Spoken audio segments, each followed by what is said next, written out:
خیریت سے؟ مزاج بخیر، سب ٹھیک خیریت سے ماشاء اللہ۔ وعلیکم السلام۔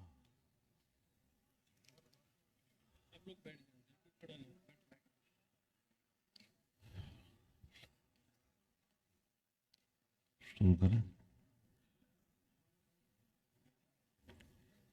الحمد للہ الحمد للہ وکفى وسلام على عباده الذين اصطفى لا سيما على سيد الرسل وخاتم الأنبياء وعلى آله وصحبه ومن بهديه مهتدى، أما بعد فأعوذ بالله من الشيطان الرجيم، بسم الله الرحمن الرحيم، وما محمد إلا رسول قد خلت من قبله الرسل أفإن مات أو قتل انقلبتم على أعقابكم ومن ينقلب على عقبيه فلن يضر الله شيئا وسيجزي الله الشاكرين، صدق الله العظيم۔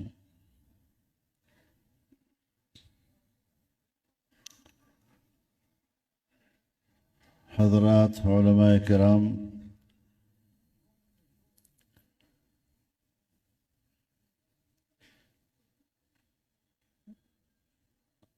حضرت الشیخ الحافظ ذوالفقار نقشبندی رحمہ اللہ کے خلفاء، متوسلین، متعلقین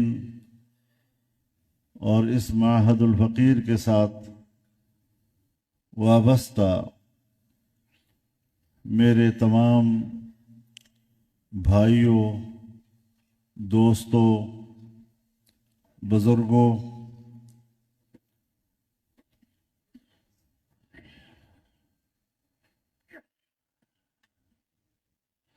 حضرت رحمہ اللہ کے وصال کے بعد ماحول اداس لگ رہا ہے، اور جس بزرگ کے ساتھ انسان کی پوری زندگی گزرتی ہے، اس سے ایک ایسا انس پیدا ہو جاتا ہے کہ جب وہ انس فراق میں تبدیل ہوتا ہے تو اس فراق کا بہت زیادہ احساس ہوتا ہے۔ تو یہ ایک فطری چیز ہے، طبیعی چیز ہے، اور ہر انسان اس حوالے سے بے بس ہے اور بے اختیار۔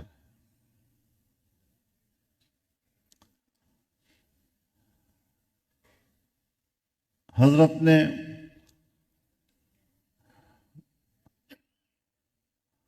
اپنی پوری مبارک زندگی میں جو خدمات سر انجام دی ہیں،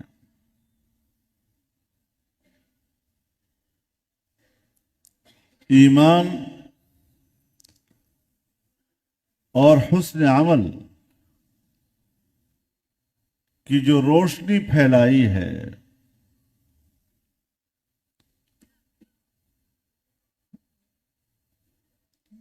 دلوں کی دنیا کو ایمان اور ذکر کے نور سے منور کیا،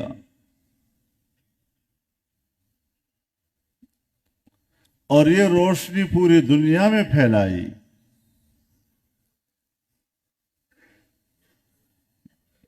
یہ ان کے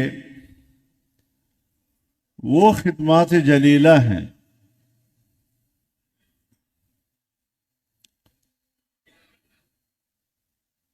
کہ ہمیں اللہ پر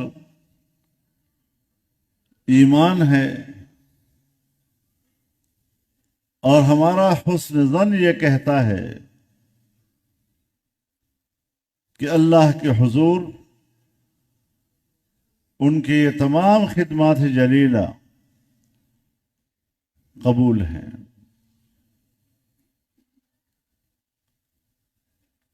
اور میزان حسنات کے ثقل کا باعث ہیں اور انشاءاللہ آخرت میں عیشت راضیہ کا ذریعہ ہے.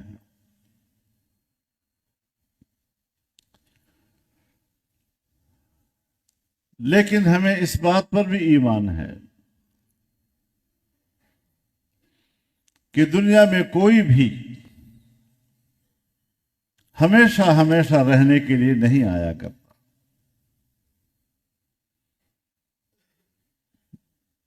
بڑے سے بڑے لوگ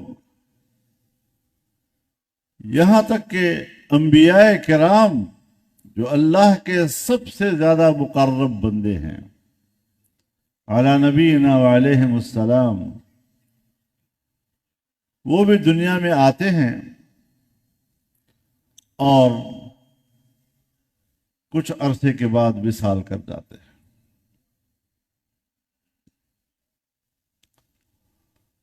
لیکن ایسے لوگوں کی جو زندگی ہوتی ہے اس کا ایک نصب العین ہوتا ہے.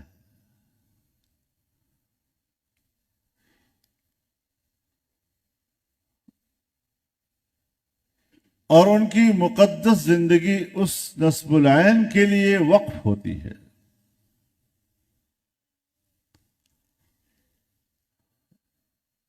زندگی بھر وہ اس نصب العین کے لیے کام کرتے ہیں، محنت کرتے ہیں، اور جب دنیا سے پردہ کر جاتے ہیں تو پھر وہ ذمہ داری زندہ لوگوں پہ آ جاتی ہے.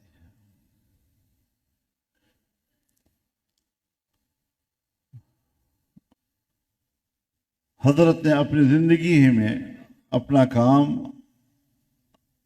اپنے متعلقین کے حوالے کیا ہے، اور اب انہوں نے ہی اس کام کو چلانا ہے. جناب رسول اللہ صلی اللہ علیہ وسلم کی وصال کے بعد صحابہ کرام میں یہی سوال پیدا ہوا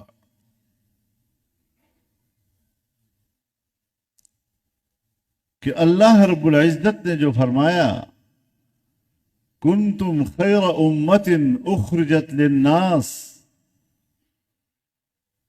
تو یہ تو ہمارے بارے میں فرمایا. اور پھر سب نکلے اور پوری دنیا میں پھیلے.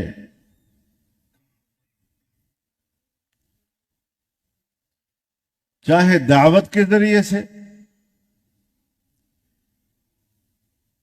چاہے جہاد کے ذریعے سے، چاہے تعلیم و تعلم کے ذریعے سے، انہوں نے پوری دنیا میں انسانیت کو اس روشنی کی طرف بلایا.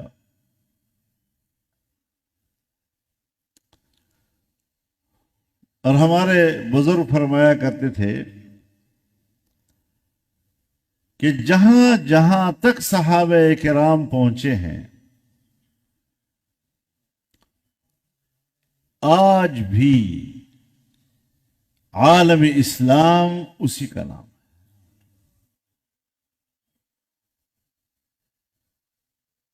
بات کی امت نے اضافہ نہیں کیا، شاید کچھ گھٹا دیا ہو، لیکن بہرحال عالم اسلام جس کو کہا جاتا ہے یہ وہی حدود ہیں جہاں تک صحابہ کرام رضوان اللہ تعالی علیہم اجمعین پہنچے.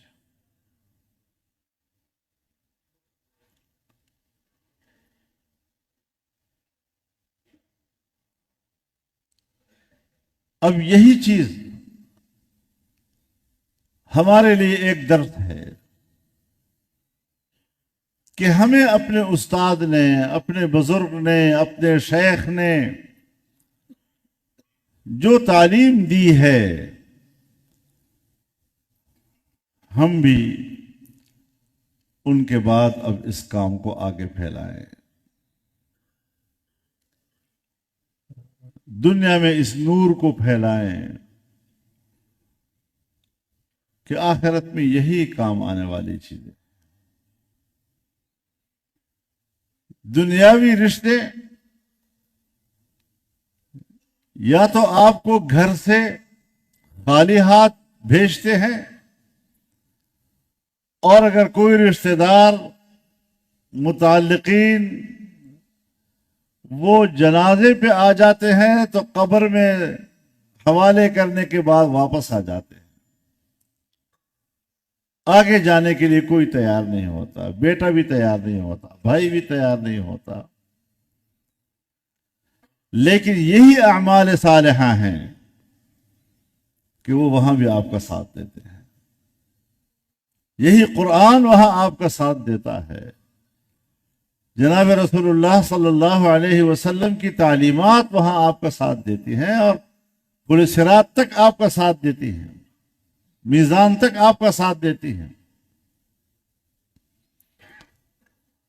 تو پھر وہ چیز کیوں نہ اپنائی جائے، کیوں اس چیز کو سینے سے نہ لگایا جائے، کیوں وہ زندگی نہ بنائی جائے کہ جس زندگی پر موت نہیں آتا؟ وہ زندگی قبر میں بھی ہے، اور وہ زندگی آخرت میں بھی ہے، اور وہ جنت تک لے جاتی ہے۔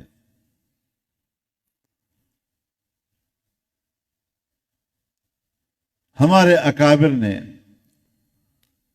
یہی روشنی ہمیں دی ہے، علم دین کی روشنی، قرآن کا علم، جناب رسول اللہ صلی اللہ علیہ وسلم کی تعلیمات، آپ کی سنت پر عمل کرنا، صحابہ کرام کی ساری محنتیں اور ان کی پیروی، یہی کامیابی کا ایک عمل ہے، اور یہ قیامت تک برقرار ہے۔ ہمارے حضرات نے، اکابر نے اس کو زندہ رکھا ہے۔ اس منہج کو اگر ہم اپنا لیتے ہیں تو انشاءاللہ العزیز ہم اپنے اکابر کا حق ادا کریں۔ ہمارے اکابر نے ہمیں عقیدہ بھی بتایا ہے، اور اس عقیدے کے لیے کام کرنے کا منہج اور رویہ بھی بتلایا۔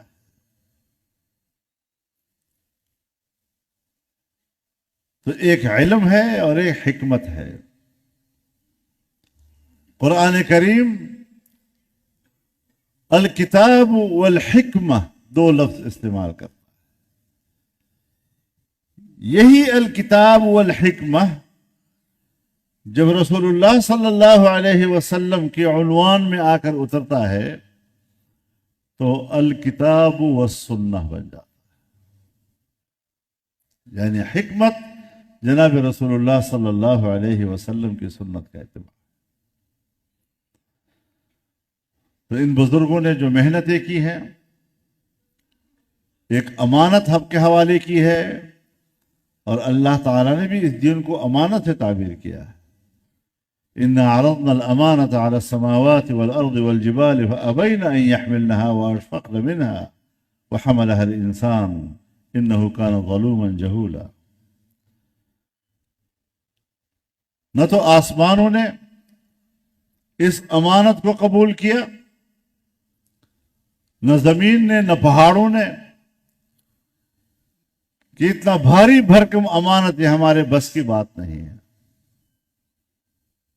اور انسان تیار ہو گیا اس کے لیے، اس کے تحمل کا فیصلہ کر لیا، کیونکہ انسان میں صلاحیت اور استعداد اللہ نے رکھی ہے۔ إِنَّهُ كَانَ ظَلُومًا جَهُولًا۔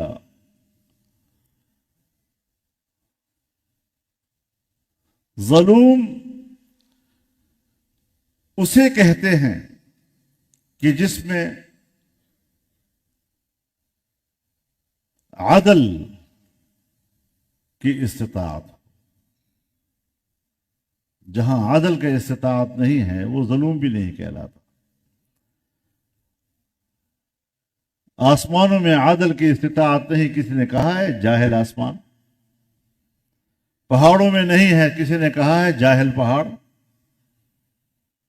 لیکن انسان کو کہا جاتا ہے تو بڑا جاہل ہے، یعنی تیرے اندر علم حاصل کرنے کا استعداد موجود ہے۔ جہولا، انسان کو کہا گیا کہ انسان ہی ہے کہ جس کے اندر علم کا استعداد موجود ہے۔ تو ظاہر ہے کہ جب علم نہیں ہوگا اور عدل نہیں ہوگا تو برتن خالی ہوگا۔ تو خالی برتن کو برتن کے نام سے پکارا جاتا ہے۔ پیالہ خالی ہے، یہ پیالہ لیجئے، گلاس خالی ہے، گلاس لیجئے، پلیٹ خالی ہے، پلیٹ لیجئے، دیگ خالی ہے، دیگ لیجئے۔ لیکن جب وہ جس چیز سے بھر جائے پھر وہ ظرف مظروف کے نام سے پکارا جاتا ہے۔ یہ چائے لیجئے، یہ شربت لیجئے، یہ سالن لیجئے، یہ چاول لیجئے۔ تو انسان جب خالی ہے تو پھر ظلوم ہے، خالی برتن ہے تو پھر جہول ہے۔ لیکن ان کے اندر استعداد موجود ہے علم حاصل کرنے کی، عدل برپا کرنے کی، تو اس کے لیے پھر محنت اور جدوجہد کرنی پڑتی ہے۔ یہ کسبی چیزیں ہیں۔ انبیاء کے لیے تو وہ بھی ہے، لیکن امت کے لیے یہ کسبی چیزیں ہیں۔ تو یہ امانت دیانت چاہتا ہے، حفاظت چاہتا ہے، اور اب وہ ذمہ داری آپ کے اور ہمارے اوپر آتی ہے۔ اللہ تعالی ہمیں ان ذمہ داریوں سے عہدہ برا ہونے کی توفیق عطا فرمائے، اور اس کے لیے اللہ ہمیں اخلاص اور للہیت نصیب فرمائے۔ اللہ تعالی نمائش سے ہمیں محفوظ فرمائے۔ دنیا کے کمانے کا ذریعہ خدا نہ کرے کہ دین کا کام بن جائے، تو پھر اللہ کے ہاں قبول بھی ہے اور اس کی برکات بھی دنیا کو نظر آ رہی ہوتی ہے۔ اللہ تعالیٰ ہم سب کو توفیق دے۔ وآخر دعوانا ان الحمد للہ رب العالمین۔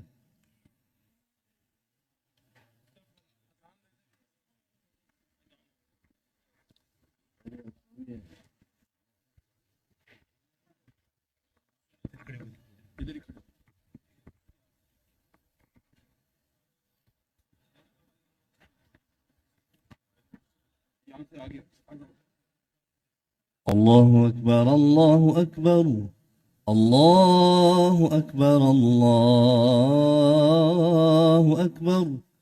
أشهد أن لا إله إلا الله. أشهد أن لا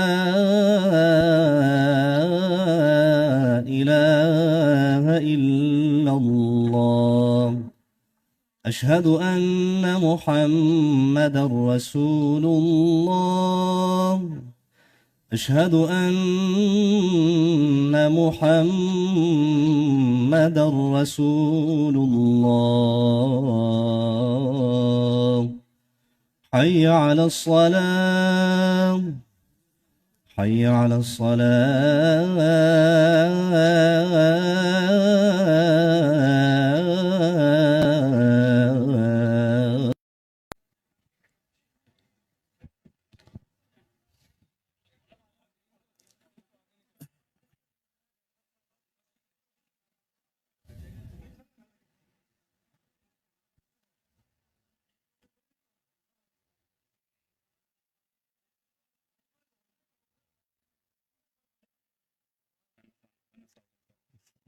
خیریت سے؟ جزاک اللہ خیر، سب ٹھیک خیریت سے ماشاء اللہ۔ وعلیکم السلام۔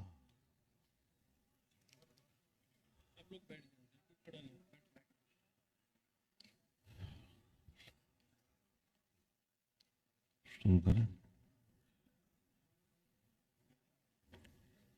الحمد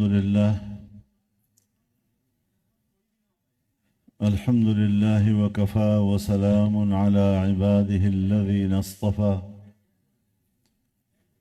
لا سيما على سيد الرسل وخاتم الأنبياء وعلى آله وصحبه ومن بهديه مهتدى. أما بعد فأعوذ بالله من الشيطان الرجيم. بسم الله الرحمن الرحيم.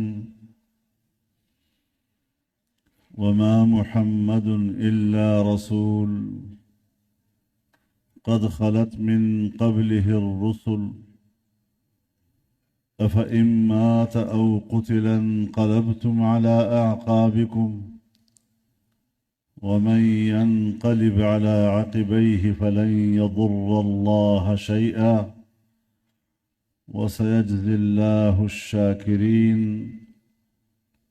صدق الله العظيم.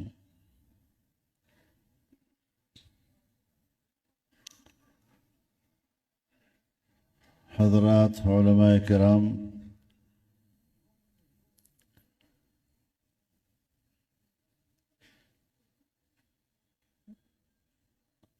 حضرت الشیخ الحافظ ذوالفقار نقشبندی رحمہ اللہ کے خلفاء، متوسلین، متعلقین اور اس معہد الفقیر کے ساتھ وابستہ میرے تمام بھائیوں، دوستوں، بزرگوں،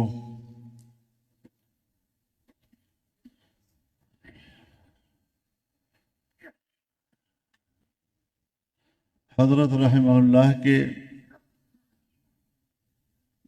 وصال کے بعد ماحول اداس لگ رہا ہے اور جس بزرگ کے ساتھ انسان کی پوری زندگی گزرتی ہے اس سے ایک ایسا انس پیدا ہو جاتا ہے کہ جب وہ انس فراق میں تبدیل ہوتا ہے تو اس فراق کا بہت زیادہ احساس ہوتا ہے. تو یہ ایک فطری چیز ہے، طبیعی چیز ہے، اور ہر انسان اس حوالے سے بے بس ہے اور بے اختیار.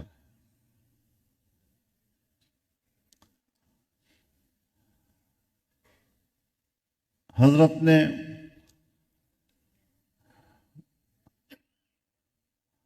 اپنی پوری مبارک زندگی میں جو خدمات سر انجام دی ہیں،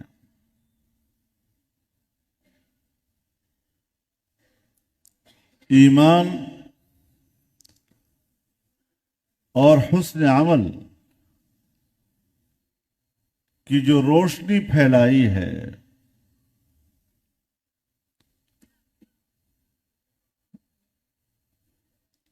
دلوں کی دنیا کو ایمان اور ذکر کے نور سے منور کیا،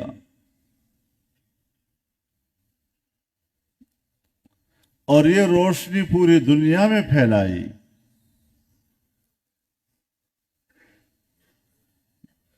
یہ ان کے وہ خدمات جلیلہ ہیں